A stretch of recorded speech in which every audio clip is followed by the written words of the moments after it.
State wide YSRCP party అన్ని చోట్ల ఆక్రమణలు చేసి వైఎస్ఆర్సీపీ పార్టీ ఆఫీస్ అనేది కట్టారు. అయితే ఇది స్టేట్ వైడ్ జరిగింది. అలాగే మన విజయనగరంలో కూడా ఒక పార్టీ ఆఫీస్ వాళ్ళు కట్టారు. అక్రమ కట్టడాలు ఇవన్నీ వైసీపీకి నిదర్శనం. అయితే వాళ్ళు ఇక్కడ కూడా ఆ విధంగానే ఒక పార్టీ ఆఫీస్ కట్టారు. అయితే మనం చూస్తుంటే వైసీపీ వాళ్ళు ఎప్పుడైతే ఏది చేసినా కూడా వాళ్ళు చాలా షో వర్క్ చేసేస్తారు. అయితే వాళ్ళు 100 శంకుస్థాపనలు అన్నారు, 2 శంకుస్థాపనలు అన్నారు. ఏ ఒక్క శాంక్షనింగ్ తీసుకురాకుండా ఇన్ని శంకుస్థాపనలు చేశారని చెప్తా ఉన్నారు. అయితే వాళ్ళు చెయ్యని పనుల మీద కూడా ఎన్నో కొబ్బరికాయలు కొట్టి దాని మీద ఆ రోడ్ల మీద పైకి కిందకి నడిచి మేము చేశాము ఆహా ఓహో అని చెప్పుకున్నారు. అలాగే ఒక లైట్ బల్బ్ మార్చిన సందర్భం కూడా ఒక పెద్ద కొబ్బరికాయ కొట్టేసి మేము లైట్ బల్బ్ మార్చామని చెప్తా ఉంటారు. అయితే ఈ పార్టీ ఆఫీస్ మాత్రం వాళ్ళు కట్టినప్పుడు ఎంతో సీక్రెట్గా ఉంచారనమాట. అది ఎంత సీక్రెట్గా ఉంచారంటే ఎవరికి తెలియకుండా అలా సీక్రెట్గా చేశారు. అయితే ఈ సీక్రసీ వాళ్ళు మెయింటైన్ చేశారు కాబట్టి ప్రజలందరికీ ఒక పెద్ద డౌట్ వచ్చింది. వీళ్ళు ఏంటి ఇంత సీక్రెట్గా చేస్తున్నారు, మామూలుగా వాళ్ళు చెయ్యని రోడ్డు కూడా వాళ్ళు మేము చేసామని చేసుకొని ఇన్ని కొబ్బరికాయలు కొట్టేస్తారు, కానీ ఇక్కడికి వచ్చే వరకు ఇది చేసింది చూపెట్టకుండా ఒక సీక్రెట్గా మెయింటైన్ చేస్తూ వచ్చారు.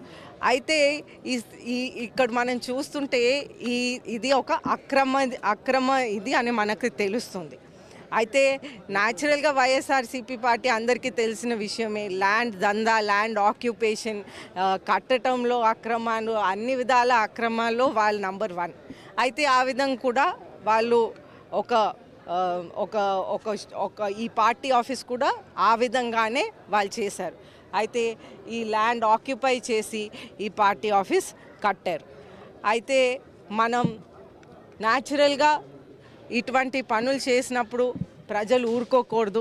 ఎందుకంటే ఈరోజు గవర్నమెంట్ భూమి అవ్వచ్చు, వేరే ప్రైవేట్ భూమి అవ్వచ్చు, ఎవరిదైనా అవ్వచ్చు, కానీ ఒకరిది జరిగినప్పుడు ఇంకొకరిది కూడా జరగవచ్చు. అయితే ప్రజలు ఊరుకోకూడదు. మనం తీర్పు చూసాం, ప్రజలు ఇచ్చిన తీర్పు ఓటింగ్ ద్వారా కూడా మనం చూసాం. అయితే ప్రజలైతే క్లారిటీగా చెప్తున్నారు, వాళ్ళు ఇచ్చిన ఓటు రూపంలో చెప్పారు, మనకి ఒక బాధ్యత అయిన గవర్నమెంట్ కావాలి.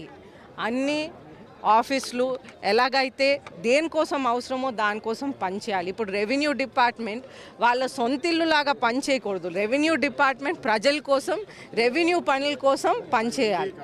అదేవిధంగా ఎడ్యుకేషన్ డిపార్ట్మెంట్ వాళ్ళ సొంత పనుల కోసం చేయకూడదు. ఎడ్యుకేషన్ డిపార్ట్మెంట్ ఎడ్యుకేషన్ కోసం పనిచేయాలంటే పిల్లల కోసం ఎడ్యుకేషన్ ఇవ్వాలి, హాస్టల్స్ ఇవ్వాలి. ఎడ్యుకేషన్ ఇచ్చి ఒక పేద ప్రజల్ని బాగుపరచాలి. అలాగే వాళ్ళ సొంత కాలు మీద నిలబడే ఒక అవకాశం వాళ్ళు కల్పించాలి.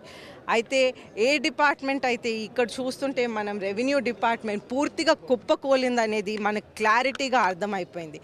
అయితే ఇది మనం ఆపోజిషన్లో ఉన్నప్పుడే మన తెలుగు యువత ప్రెసిడెంట్ గంటా రవి అని ఈ ఆర్టీఐ యాక్ట్ ప్రకారం కూడా ఒకటి అప్లై చేశారు.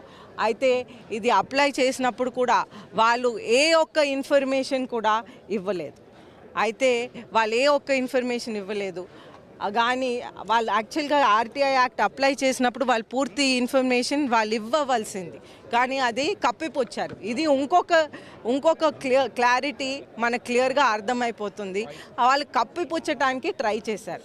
సో అన్ని విధాలుగా వాళ్ళు ఇది అక్రమంగా ఆక్యుపై చేశారు, అక్రమంగా కట్టడాలు జరిగినాయి కాబట్టి వాళ్ళు అన్ని విధాలుగా కప్పిపుచ్చుకోవటానికి ట్రై చేశారు.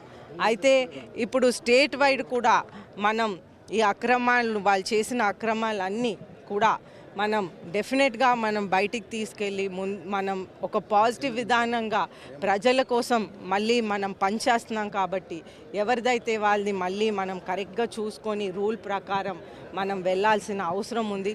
ఖచ్చితంగా నారా చంద్రబాబు నాయుడు గారు ముఖ్యమంత్రి వర్యులు వారి పాలనలో అన్నీ సరిగ్గా జరుగుతుందని క్లారిటీగా నేను చెప్తా ఉన్నాను. సో అయితే అన్ని విధాలుగా మనం క్లారిటీగా ముందుకు తీసుకువెళ్తాం. Thank you.